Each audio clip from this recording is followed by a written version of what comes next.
आपके लिए लेकर आया हूँ क्लास 10 का चैप्टर नंबर 4 क्वाड्रेटिक इक्वेशन। उसके बारे में हम जानने की कोशिश करेंगे क्वाड्रेटिक इक्वेशन किसे कहते हैं। और चैप्टर नंबर 4 है आपका एनसीईआरटी बुक का। कि पहले हम इसके बारे में जानेंगे, इंट्रोडक्शन जानते हैं कि what is the quadratic equation. Quadratic equation होता क्या है। जैसे कि आप क्वाड्रेटिक इक्वेशन की डेफिनेशन मैंने लिखी है कि what is quadratic equation. Quadratic equation होगा क्या, it is an equation, it is an equation that contain at least one term that is square। मतलब इसका मतलब हुआ कि जो वन टर्म है, लीस्ट वन टर्म, कम से कम एक टर्म उसका किस फॉर्म में होना चाहिए, स्क्वायर के फॉर्म में होना चाहिए। और सबसे पहले ये पता होना चाहिए टर्म क्या है, टर्म क्या होता है। जैसे कि मान लीजिए आपके अलजेब्रिक एक्सप्रेशन होते हैं x y z। जैसे कि हमने एक टर्म ले लिया आपका x और इसके साथ हमने कोई कांस्टेंट टर्म लिखा जिसे हम लोग कहते हैं रियल नंबर भी कहते हैं। तो ये दोनों मिलकर बन गया आपका टर्म। इसे हम लोग क्या कहेंगे, ये बन जाता है आपका टर्म। अगर फिर आती है इसमें बात कि इक्वेशन क्या होती है। इक्वेशन क्या बनेगी, जैसे कि मान लीजिए हम इसके साथ एक कांस्टेंट टर्म और जोड़ देते हैं। जैसे हमने एग्जांपल में मान लीजिए हमने कांस्टेंट टर्म क्या जोड़ दिया, आपका 4 जोड़ दिया, तो हम लोग इसे कहते हैं इक्वेशंस। तो ये कौन सी इक्वेशन बन गई आपकी, इस इक्वेशन को कहते हैं हम लोग लीनियर इक्वेशंस। इस इक्वेशन को हम लोग कहते हैं लीनियर इक्वेशंस। तो इसके बाद आएगा आपका के जनरल इक्वेशन आपकी क्या होती है, क्वाड्रेटिक इक्वेशन की। क्वाड्रेटिक इक्वेशन की जनरल इक्वेशन होती है जिसका हम लोग स्टैंडर्ड फॉर्म के नाम में जाते हैं। जैसे कि उसका स्टैंडर्ड फॉर्म होता है आपका, स्टैंडर्ड फॉर्म होता है जैसे कि हम लोग लिख सकते हैं क्वाड्रेटिक इक्वेशन का ax² bx + c = 0 but a is not is equal to 0। a किसके बराबर नहीं होना चाहिए, 0 के बराबर नहीं होना चाहिए। अगर a 0 के बराबर हो जाता है, अगर a 0 के बराबर हो जाएगा तो ये क्वाड्रेटिक इक्वेशन नहीं कहलाएगा। जैसे एग्जांपल में मान लीजिए आपने क्या रखा, a बराबर यहाँ हम 0 रख देते हैं इसी इक्वेशन के अंदर। तो आप 0 का मल्टीप्लाई करेंगे x² के साथ प्लस bx + c और आपने इक्वल टू लिखा 0। तो ये 0 का मल्टीप्लाई हो गया x² के मतलब पे, तो ये 0 हो जाएगा। यहाँ बचेगा bx + c = 0। आपके पास बचा bx + c = 0।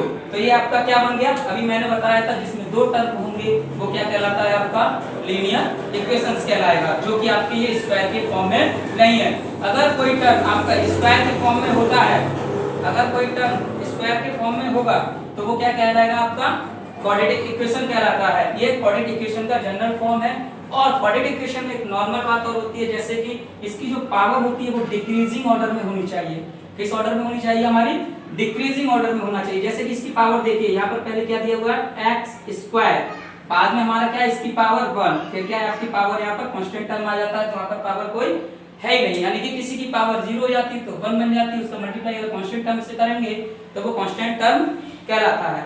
फिर अब इसमें आगे बात बढ़ती है आपकी कि इसके क्वाड्रेटिक इक्वेशन को सॉल्व कैसे किया जाए। क्वाड्रेटिक इक्वेशन को हम क्लास 10 में 3 तरीके से सॉल्व करते हैं। जैसे कि पहला आता है आपका method,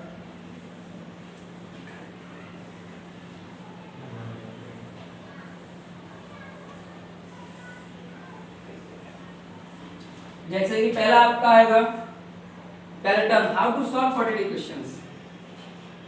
how to solve quadratic equations. तो इसके आपके फर्स्ट टर्म बनेगा, पहली बात बनेगी आपकी क्या, पहला आता है आपका क्या बनेगा, आपका फैक्टराइजेशन है,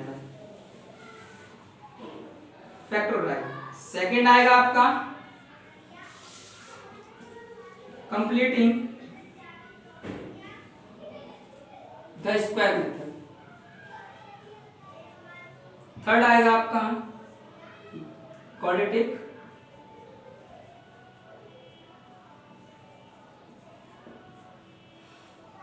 फॉर्मूला। चौथा होता है आपका ग्राफिक।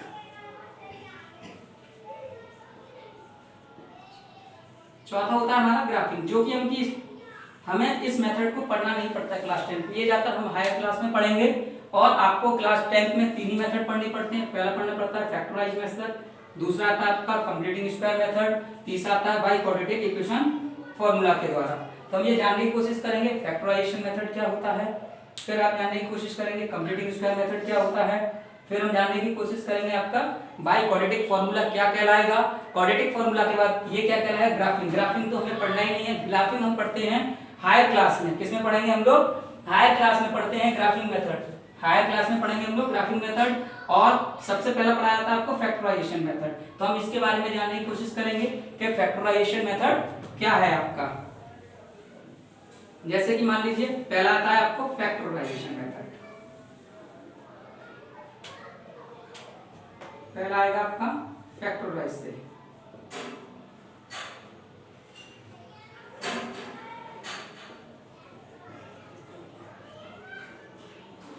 जैसे मान लीजिए पहला हम एक एग्जांपल लेते हैं, पहले एग्जांपल लेते हैं। जैसे कि आपका क्या लिखा है,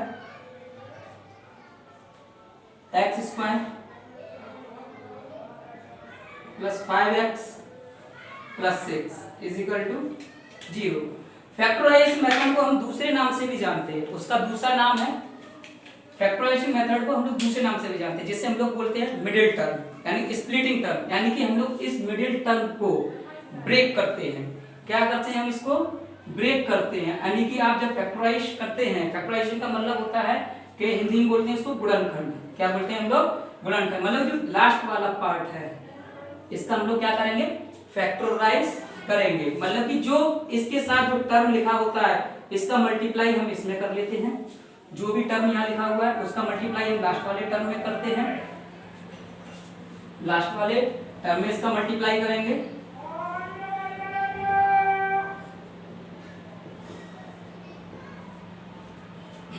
मल्टीप्लाई करेंगे, जैसे कि आपने इसका मल्टीप्लाई किया एक्स स्क्वायर में, तो ये आपका पास आ गया 6x स्क्वायर। अब इसका रूल्स एक चीज और होता है, जब हम इसका मल्टीप्लाई इसके साथ करेंगे, अब हमें ऐसी डिजिट लेनी है कि मल्टीप्लाई करने पर तो इतना आ जाए और ऐड करने पर 5x आ जाए। मतलब कि इसमें अगर सब्ट्रैक्ट है तो सब्ट्रैक्ट होगा, अगर ऐड है तो ऐड होगा। तो हम इसका क्या करते हैं, पहले फैक्टर करते हैं। इसका दो तरीके फैक्टर कर देंगे हम लोग। जैसे कि पहले तो हम एक्स स्क्वायर का फैक्टर कर सकते हैं। एक्स स्क्वायर का अगर फैक्टर करेंगे तो x का मल्टीप्लाई x के साथ, यहाँ एक x हो गया, यहाँ पर भी आपका क्या हो गया, ये x। तो हमने x स्क्वायर को दो फॉर्म में तोड़ दिया। अब हम ऐसी डिजिट लेंगे, जैसे हम 6 का क्या करेंगे, फैक्टर करेंगे। 2 3 जा 6, 3 1 जा 3, यानी 6 का फैक्टर टूट गया, 2 3 जा 6। अब देखिए इन दोनों को हम मल्टीप्लाई करते हैं। अगर 2 और 3 को मल्टीप्लाई करेंगे तो आपके पास क्या आ जाएगा, 6x स्क्वायर आ जाएगा। और एक चीज और देख सकते हैं, जब हमने इनका मल्टीप्लाई करा और अब हम इनको ऐड करके भी देखते हैं, 2x प्लस 3x, तो क्या आ जाएगा आपके पास 5x आ जाएगा। क्या आ जाएगा आपके पास 5x आता है। तो हमें इससे पता चलता है कि इसका जो हमने फैक्टर किया है वो हमारा ठीक है। तो हम इसको यहाँ पर लिखकर देखेंगे, x स्क्वायर, ये x स्क्वायर जैसा है एज इट इज लिखते हैं इसको, मतलब कि जैसा है वैसा ही लिखेंगे। अब हमने क्या किया, ब्रेक 2x और 3x के रूप में, तो 2x प्लस 3x। अब इन दोनों को हम ऐड करते हैं, 2 और 3 को हम ऐड करेंगे तो क्या मिल जाएगा आपको 5x। विद साइन देखेंगे, यहाँ प्लस है, यहाँ पर दोनों में भी प्लस है। और इन दोनों का मल्टीप्लाई करेंगे 2 और 3 का, 2 3 या 6, और x को x के साथ करेंगे तो x स्क्वायर, इसका मल्टीप्लाई इसके साथ होगा x स्क्वायर, और 6 को एज इट इज लिखते हैं इज इक्वल टू 0। अब इसमें हम क्या करेंगे, अब इसमें से हम कॉमन लेते हैं। क्या करेंगे, हम इसमें से कॉमन लेंगे। कॉमन का मतलब एक ऐसी डिजिट या ऐसा वेरिएबल जिससे इन दोनों में डिवाइड जा सके। जैसे हमने इसमें से ले लिया x कॉमन, तो x से x में डिवाइड देंगे तो x टाइम जाएगा, और x का इसमें देंगे तो ओनली 2 टाइम जाएगा। और इधर से भी हम क्या ले लेंगे, 3 कॉमन ले लेंगे, तो यहाँ बचेगा x plus 2 is equal to 0। Middle term में फैक्टराइजेशन मेथड्स में एक रूल्स और आता है, जब तक आपकी ये दोनों टर्म सेम नहीं है तो आपका सवाल क्या कहलाएगा, गलत कहलाएगा। क्या कहलाएगा आपका, गलत कहलाएगा, अगर ये दोनों सवाल आपके सेम नहीं है। तो हम क्या करेंगे इसमें से, ये देखिए अब आपको क्या मिला x प्लस 2, और यहाँ पर क्या मिला आपको x प्लस 2, तो इसमें से कॉमन ले लेंगे x प्लस 2, फिर आपके पास क्या बचा x plus 3, x plus 3 is equal to 0। अब हम क्या करेंगे इसको, अब ये देखिए दोनों वैल्यू किसके बराबर आ गए, 0 के बराबर आ गए। किसके बराबर आई है ये दोनों वैल्यू, 0 के बराबर आ चुकी है। यहाँ एक बार लिखेंगे हम लोग x + 2 बराबर 0 और यहाँ लिखेंगे x + 3 = 0। तो यहाँ x की वैल्यू आ जाएगी बराबर -2 और यहाँ आ जाएगा x बराबर -3। तो x² के फॉर्म में जो था आपका क्वाड्रेटिक इक्वेशंस, इसी को कहा जाता है आपका फैक्टराइजेशन मेथड। इसको क्या कहा जाता है, हमारा फैक्टराइजेशन मेथड कहा जाता है। अब आप देखिए यहाँ पर x बराबर क्या आ गया -2, x बराबर -3। एक क्वाड्रेटिक इक्वेशन में रूल्स और है, जैसे कि आपका general equations x² + bx + c = 0 लिखा हुआ है, प्लस c = 0 लिखा हुआ है। ax² + bx + c = क्या लिखा हुआ है आपका, 0 लिखा हुआ है। मतलब कि जितनी इसकी पावर होती है, जितनी इसकी पावर होती है उतनी ही यहाँ x की वैल्यू निकल कर आती है। अगर यहाँ x की पावर 3 होती, अगर यहाँ पर x की पावर 3 होती तो यहाँ x की वैल्यू 3 निकल कर आती, लेकिन अभी यहाँ पर x की पावर कितनी है, 2 है। तो क्वाड्रेटिक इक्वेशन में जो भी वैल्यू निकल के आएगी कम से कम x की वैल्यू 2 निकल कर आएंगी। अगर आप इसे प्रूफ करना चाहते हैं कि ये मैंने जो वैल्यू निकाली है या आपने जो भी वैल्यू निकाली है क्या ये सही है या गलत, ये हमारा इक्वेशन सही है या गलत, तो हम जो वैल्यू निकल के आई है, जैसे हमारा लिखा हुआ है x बराबर -2, पहले से इस इक्वेशन को लिखें चेक करने के लिए, x² + 5x + 6 = 0। एक बार ले लें x बराबर -2 यहाँ पुट कर दीजिए, स्क्वायर प्लस 5 × 2 प्लस के 6 = 0। 2 का स्क्वायर हो जाएगा 4 और ये हो जाएगा 2 × 5 = 10, प्लस माइनस का मल्टीप्लाई होगा तो माइनस के 10 यहाँ प्लस के 6 = 0। और ये देखिए ये भी प्लस का साइन है और यहाँ पर भी 6 भी प्लस के है, तो ये प्लस के 10 ये माइनस के 10 = 0 और ये कटेगा तो 0 = 0 आ गया आपका पास। यानी जो हमने वैल्यू निकाली थी x बराबर -2, और अगर जब आप इसको इक्वेशन में प्रूव करके देखते हैं तो LHS = RHS आ जाता है। आपके पास क्या आ जाता है, LHS = RHS आ जाता है। इससे पता चलता है जो हमने फैक्टराइजेशन मेथड निकाला है वो हमारा सही है।